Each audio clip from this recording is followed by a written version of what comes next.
Well, roughly 500,000 workers in California are getting a raise starting today. The state's $20 an hour minimum wage for fast food workers is now into effect. Chains with more than 60 locations nationwide are affected, and some companies plan to raise prices to offset those higher costs. Some also considering cutting workers.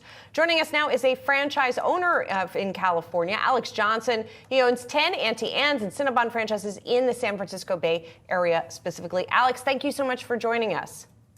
Thank you for having me. So just tell us what happens today for your workers, and what are some of the changes you've had to make for the business as a result of this new law? Yeah, you mentioned it briefly. We are having to raise prices, but this is truly something I don't want to do. We've had to raise prices several times over the past couple of years because of COVID-induced inflation, and we've seen declining sales and declining traffic counts because of that. And I really worry that we're going to get to a point where customers just will trade off, and they won't buy our product. They won't come to our restaurants anymore, and I'm really worried about that. When we have team members who leave in our locations, we're not backfilling those positions, and in some locations too, we're just not hiring right now. We're making do with the help that we have, and ultimately, I worry that our service will be slower, and then customers won't be patient, and I'll lose more business because of these effects of this bill. Would you, and Alex, you're in my native Bay Area there. I'm just curious, with this now in effect, this new law, moving ahead, Alex, would you open up a new restaurant in the Bay Area? No, I actually just turned down a location which would have been a really great location at Pier 39 in San Francisco. Super high traffic, tons of tourists. This would have been a flagship location for me. It's a family business, our small business here that we have that runs these locations, and it would have been a huge point of pride for my family and I to have a location there. But we've actually decided not to expand at all in the state anymore. And I've actually, since the fall of last year, moved to Nevada. And I'm opening different franchises in that state and bringing those new jobs to Nevada versus in California.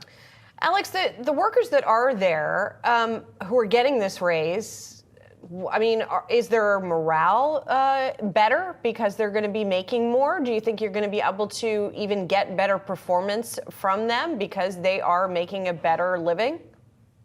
The conversations that I have with my employees, we talk a lot about the cost of living in California and already how expensive it is. And actually what I hear from them is fear that this new bill will just continue to drive those prices up, even further, whether it be rent or gas, groceries, all the kind of stuff that we all worry about and we all notice increasing. It's kind of a mixed bag. I think they're fearful that because of this wage increase, overall, all prices are going to be going up, and it's just going to compress their spending power even more. So I don't think that this is going to be some kind of, across the board huge morale boost for people, because I think they're going to realize that just how expensive everything is going to become because of this. Does it matter, Alex, how many franchises you own? In other words, are you exempt if you only own one, or no? It impacts you regardless of how many? Yeah, as I understand it, if you're a part of a chain or a system of stores, like a franchise in my case of 60 or more locations, it doesn't matter if you yourself or my family, we own just one or 10 stores like we do, or even more than that, you're affected so long as you're part of one of those brands. So, Alex, we've seen some case studies for all of this before, right? Because Seattle raised minimum wages. California itself, right, already at 16 is higher than some other places. And the results have been sort of mixed, right? You have seen hours cut, but there haven't been some of the sort of most dire scenarios that have been painted here. So I guess if you don't mandate a higher minimum wage, what do you do for people who are not making enough to support sort of a minimum standard of living? Yeah, I've heard, I don't think I've seen that report that you were referencing, but I've definitely seen a lot of reports about this. And honestly, I don't have the answer. I just know that, I'm fearful, like with my business, that, people are just going to eventually get to a point where they don't want to pay $10 for a cinnamon roll or $10 for a pretzel, and there will be real trade-offs. And that's really going to affect me and my business. I think, grocery stores and other fast food restaurants where it's more of a meal and not quite like an indulgence like my products.